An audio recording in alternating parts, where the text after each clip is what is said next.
Good morning, everyone. So here we are for our fortnightly group catch-up. A little bit of a smaller turnout this morning because of the long weekend yesterday and for the last 3 days. So today I'm going to cover off the book that we've been discussing, which I've asked everyone to at least read or listen to chapters 1 to 4, which is about an hour on the audio. And the book is called How to Be a Great Boss. And let's just get into it. So as normal, we'll do the training session. So I'll review the first 4 chapters of the book. Then we'll have a discussion about that. We'll review everyone's fortnight for the last couple of weeks, priority projects and progressing your plan and how you're going with your 90-day plan. One thing I do want to cover off is just a reminder of the business building checklist, because we've got the quarterly growth workshop coming up next week. And I want to just get everyone to have a look through that and get prepared for that workshop as well. All right, so let's get into it. So as I said in the intro, the audio book or book that we're reviewing for the next 3 meetings is How to Be a Great Boss by Gino Wickman. And this session will be covering off chapters 1 to 4. So what I'll do is I'll give you a summary of each of those chapters. And then I'll go back to them and we'll discuss them each chapter and see what people learnt out of it and what we can implement. All right, so chapter 1 I'm going to skip because chapter 1's really just a bit of an intro into the book. Get you set up about what leadership's about, the importance of improving yourself and not just expecting your team to step up. And that's what this book's all about. As you can see by the title, it's How to Be a Great Boss, not how to attract great people. It is about changing yourself first and learning how to lead people, how to manage people. All right, so the main takeouts for chapter 2, I'm not going to go through it in a lot of detail because I'm assuming that everyone's read the book. I know not everyone has, but that's fine. He first of all says, well, look at yourself first and do you have what it takes? That's the title of chapter 2. And the 3 things that he asks you to think about when looking at yourself is, do you get it? Do you understand what is involved in managing people and leading people? The responsibility and so on. Secondly, do you actually want it? Not everyone wants to lead people. Do you want it? Do you know there's going to be challenges? Are you up for those challenges? Now, the book is written for not just business owners, but it's also written for managers within larger organizations. And for those people, he says that, if you don't want a management role, then step away and stick to a technical role, for example. But obviously, as business owners, we probably don't have that choice. Some people do. Some people decide, well, business is not for me, and I'm just going to go and get a job. I don't think anyone on this call or anyone that I work with is thinking that way. So do you want it? And I suppose if you're running your own business, you have to want it. It's all about working out how to do it better. The third part that he asks you to look at is, do you have the capacity to do it? Do you have the emotional capacity? Do you have the intellectual capacity? Because you do need to be able to, gather your thoughts, communicate properly, juggle multiple things, obviously, when you're managing people. Do you have the physical capacity? Do you have the energy to do it? And do you have the time capacity? And I know most of you do, but sometimes I'll work with husband and wife teams, and wives in particular, they get busy with, looking after kids and so on. And even though they'd want to be involved, and I've got a few, wives in teams who are in this position at the moment with young kids, even though they want to be involved, they just have to accept that they can't be as involved at the moment. They may be able to stay involved strategically, the direction of the business, but in terms of actually getting in there and working in the business day to day and working with the team, it's not as easy.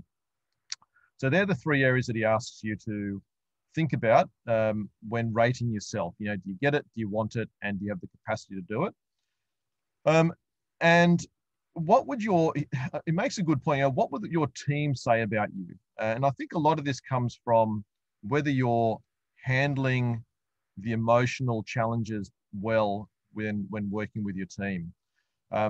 Are you remaining positive? Are you looking for ways to improve and to help them grow instead of just getting frustrated with issues that you see them sharing? So yeah, so what would your team say about you? So ask yourself that and think about, well, how can I improve their perception of me and my leadership role? Okay, so part of it is them, and we go through the next few chapters. We'll talk about how we can assess whether they're the right people. But on the flip side, you need to think about, well, how can you improve, and what's the perception that they have of you, and how can you improve that? And lastly, are you excited by the challenges that leadership will bring? Because there's plenty of challenges, as you guys all know, when we're working with people, or do you find it draining? Okay, so it is easy to find it draining, but ideally we'd flip that around and we'd say, okay, well, here's an opportunity for me to grow and to become better and so on. Okay. All right, so we'll come back to these discussion points in a minute. So the next chapter 3, is all about delegating and elevating people. So there's probably nothing new here. I mean, I spend a lot of time talking with my clients about how to free up your time, how to delegate effectively, how to understand, what are the tasks that you need to retain to add value in the business and which ones you can delegate to others. But he's got a bit of a process here. So he first of all lists down all your activities that you do daily, weekly, monthly, quarterly, and so on. And then he puts them into 4 quadrants. The first quadrant is, you love doing those activities and you're great at it. Secondly is you like doing those activities and you're good at it. So they're the first 2 quadrants at the top. Now the 2 bottom quadrants, quadrant 3, you don't like doing it, but you are good at it. And quadrant 4 is you don't like doing it and you're not good at it.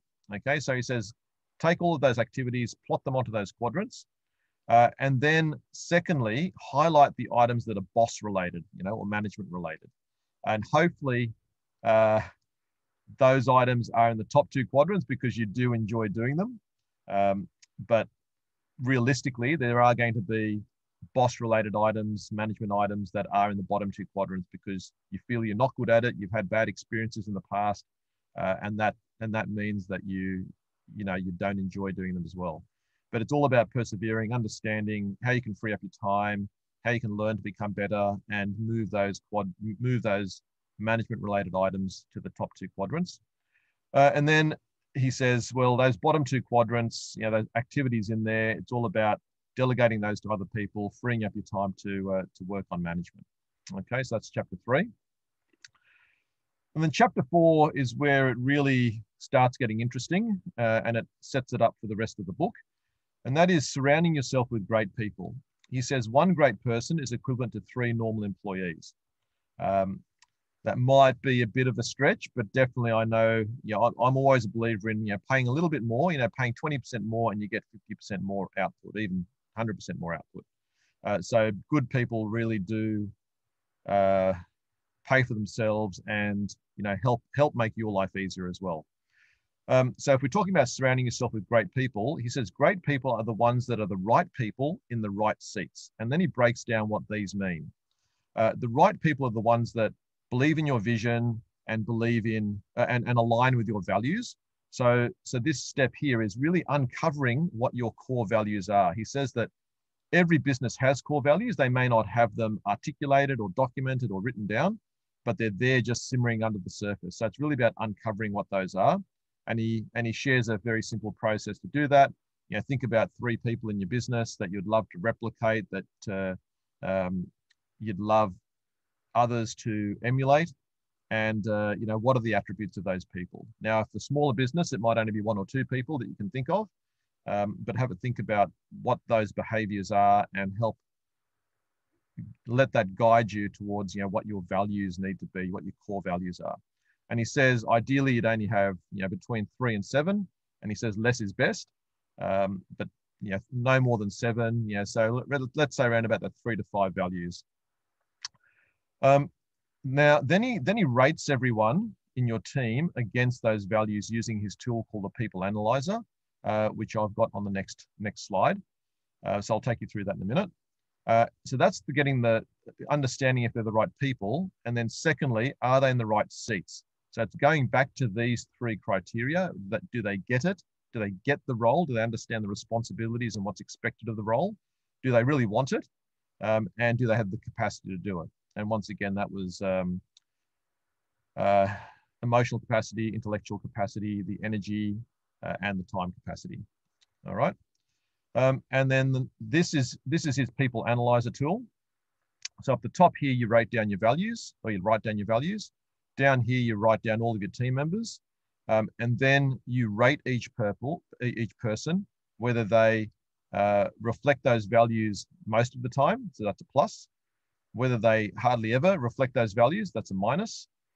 And whether they do sometimes, they're hot and cold, he says. So that's a plus minus.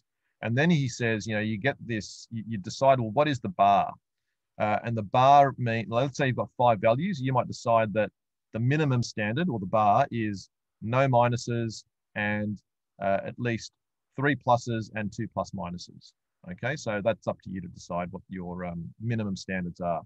And if people don't meet those, then they're coached to help them improve in those areas, or they're out. Now he says that people's core values you can't really work on, but I think that if you haven't actually shared that and discussed that with them, then it's obviously difficult for them to, for you to bring them along and align them with those values. So I think that can be worked on. And I'd like to hear about any other takeouts and learnings that you've had. So what I'm going to do, I'm going to unmute and I'm going to go back to the first chapter of this chapter 2, and I know that Nick in particular has read the book, so I'm just going to unmute everyone. I'll ask you to unmute yourselves, and let's have a bit of a discussion about it. Just logging in on the computer as well now. Okay, good stuff. So Nick, you said you've listened to these first 4 chapters a few times, Just give us a second. While doing other things. Yeah, how about you? Yep. You're on the computer?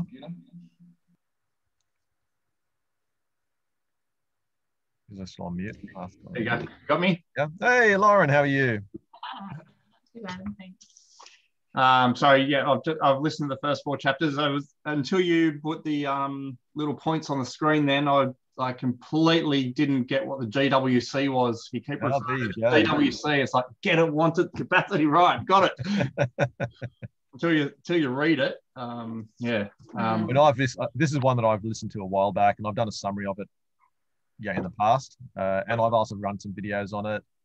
So I think I understand it fairly well, and it is the first step really understanding that those 3 things, that GWC is important for yourself first before you start rating your team against it. Yeah. I got a big problem with the C. Yeah, well, I did. I don't know if were you listening in before? You just missed the first bit where Neil goes, lots of the wives in these teams, they just don't have the capacity to be part of it. Well, they used to, and it's not just you, Lauren. There's others as well, and that I'm working with who, Phil and Andrea from Positive. They're another example where Andrea's stepping back a bit while the kids are young, and it's just accepting that you might just need to focus on more the strategic and the direction of the business, and not as hands-on involved in the day-to-day, because you just don't have the time capacity at the moment.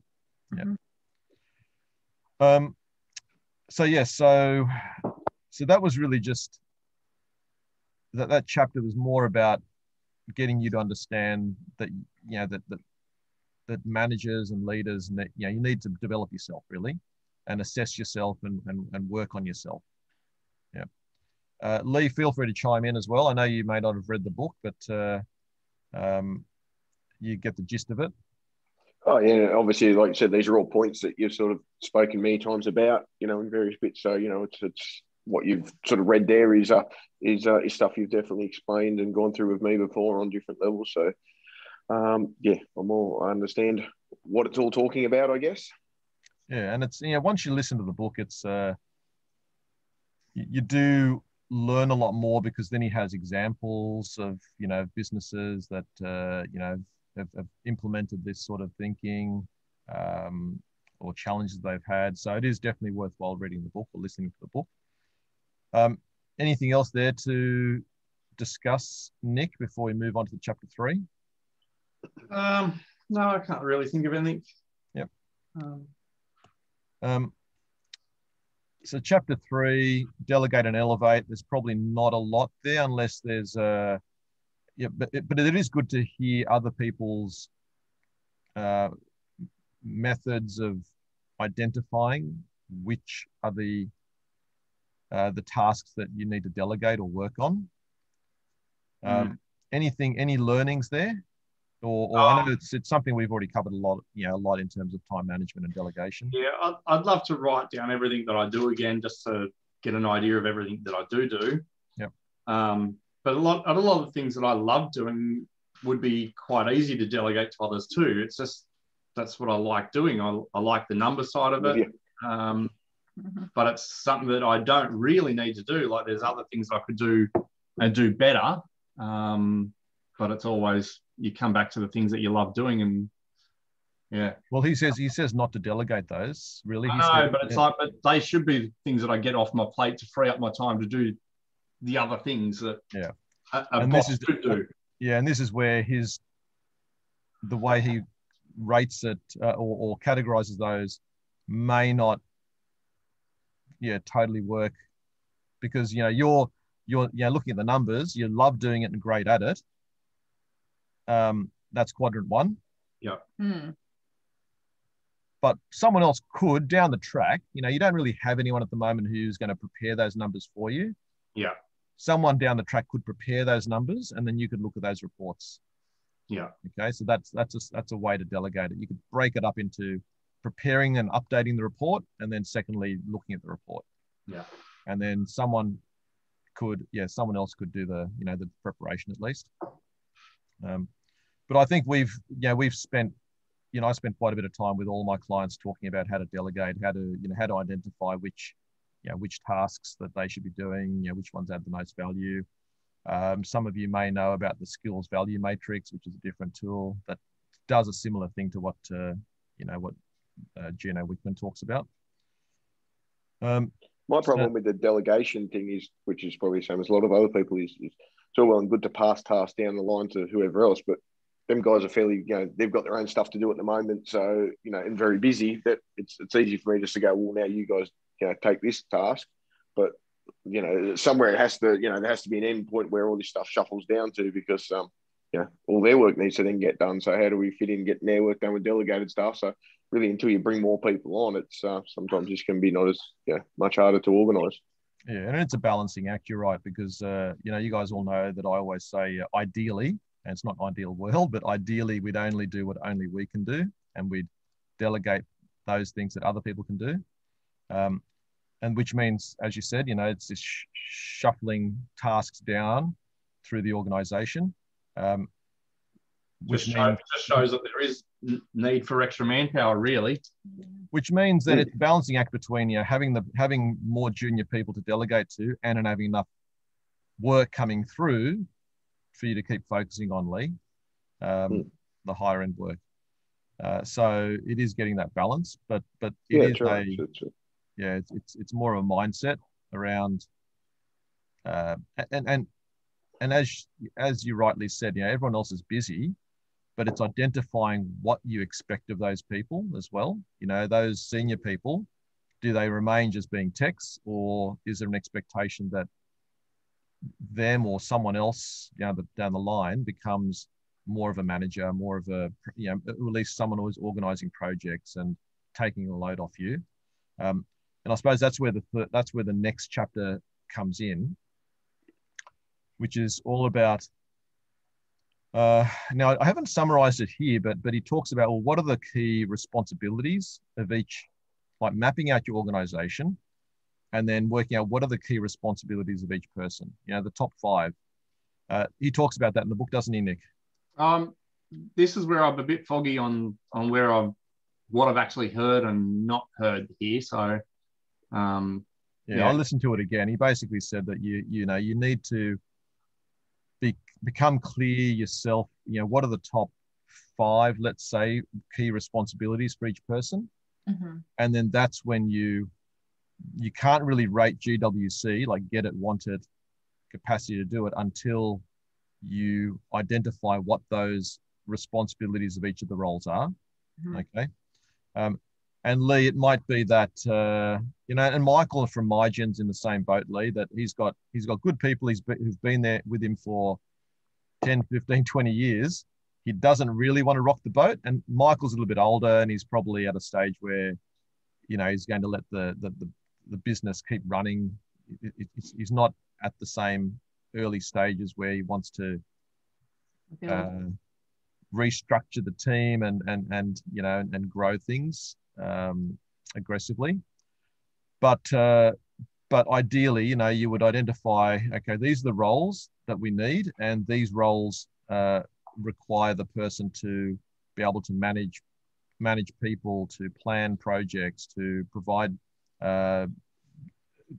support, to train others, and then you would see whether or not the people that you have fit within those roles, and if they don't, then it's, you know, maybe looking for someone else who can take on that role. Doesn't mean getting rid of the ones that you have, but just starting to think about down the track, and it might take a year or two to find the people to fill those roles, but it's identifying the roles that you need first, and then thinking, okay, well, how can I, if you know, do my team fit those roles? Do they get it? Do they really want it? Do they have the capacity? If not, then how do I find people down the track to fill those roles? Because otherwise I'm never going to be able to delegate effectively and focus on the, you know, on the high value tasks. Does that make sense? Yeah. So I didn't really cover that in the points there, but that was the first step, is really identifying the roles and the responsibilities, and then assessing people within, you know, whether or not they get it, want it, capacity to do it, which is the right seats part of it, but also whether they're the right people. And that's identifying and writing down what your core values are, and then assessing people against that using that people analyzer tool. Okay. Nick and Lauren, have you actually written down those core values? You may have in the past, but I'm not sure. Yeah, very, very basic core values of. And we started sharing those with the team we had. But yeah. Have you ever used this sort of tool though? No. Have you seen this before? I think I've shared it. I've done it. Yeah, I think I have. Yeah. So all this stuff is great in theory, but it's not until you actually start, you know, mapping out your activities into the 4 quadrants, using this tool, you know, that's when it really starts meaning something. Yeah. And then lastly, you know, any other takeouts or learnings, any other just big picture stuff. It doesn't have to be related to points in the book, Nick or Lee, but just in terms of this whole topic, but especially once you start listening to the book, you know, what, you know, if there's anything else that jumps out. I suppose it's just being clear on, again, like I suppose, yeah, your role and what you need to do. And I suppose, yeah, what you do enjoy doing. So therefore you can offload, but it's just having those people to offload to. That's always our biggest thing. Yeah, and in a small business, it's harder, I think. It's in a larger organization, you know, if you had 50 people, then it's a lot easier to identify people. Even the guys at Dixon's, you know, they were able to identify one of the, you know, Sam, who was running one of the tree teams, could step up to be the operations manager. You know, they've got that sort of size that, you know, that 20 odd people that it becomes a bit easier to identify people. Yeah. Which is our constant frustration, I think. It's just, we know like the business has the ability to take on more people, but it's trying to find those people and actually getting the right team around us, I suppose. Yeah. It's sort of easier said than done. Yeah. So I think the big learning for me, re-listening to this, is if I go back to this one here, you know, what would your team say about you? And are you excited by the challenges that leadership will bring, or do you find it draining? And I know, not just here, but a lot of people do get very frustrated, and even Cameron, who you guys met at the lunch recently, he said, "Oh, I want to.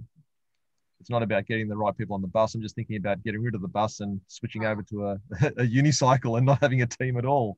Yeah, we've thought about that too. Yeah, so it's there's lots of frustrations, but it's about wanting to, knowing that there's going to be challenges, and staying positive about about how to make things better and how to improve yourself and the team.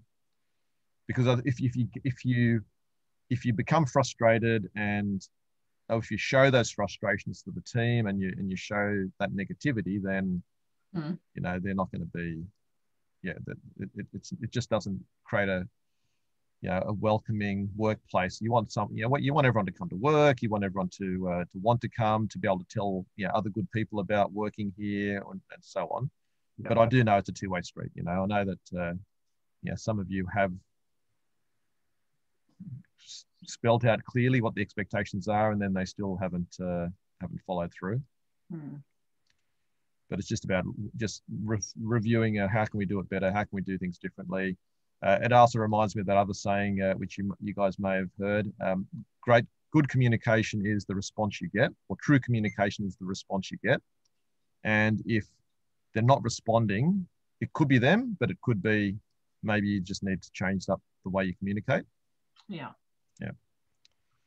All right, so that's all I wanted to cover off. Anything else, guys, that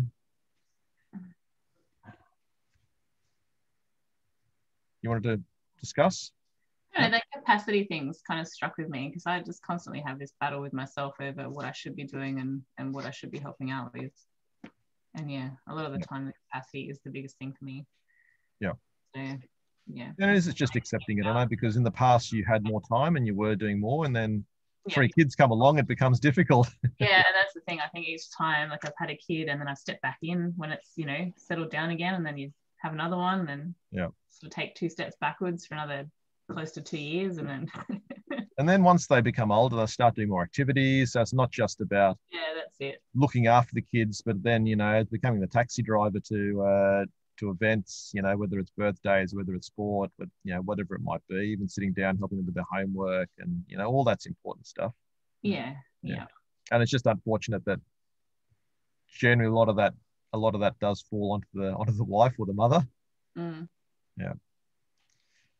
All right, I'm just going to stop my recording there.